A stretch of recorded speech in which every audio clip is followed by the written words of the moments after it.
Then is shoulder test. Para malaman mo kung saan ka titingin kapag nag-shoulder check. Okay. So, dito sa side mirrors natin, yung malaki, sasabihin mo sa akin kapag hindi mo na ako nakikita, kapag disappear na ako rito. Okay. Without looking sa small mirrors, paano mo ako makikita sa loob ng car? Okay. So, saan ka titingin? So, yun yung, para malaman mo kung saan ka titingin. Kasi dito, makikita mo pa rin ako rito. Pero dito, hindi na. Then, without looking this, paano mo makikita? Ha? Ganun din sa kabila. So, bababa lang ako, and then, let's do it.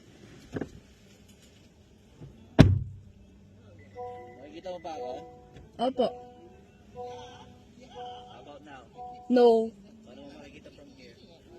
Shoulder check. Oh, okay. Gets ko na.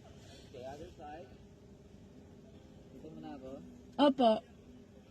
How about now? Shoulder check. Okay. Saan ka titingin? Ganun. Okay.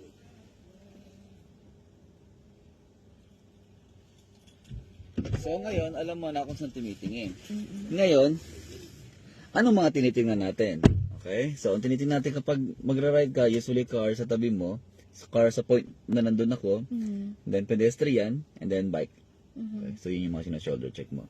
Sa left naman, mostly car, and then pedestrian as well. Pag may bike lane, usually bike. So, kapag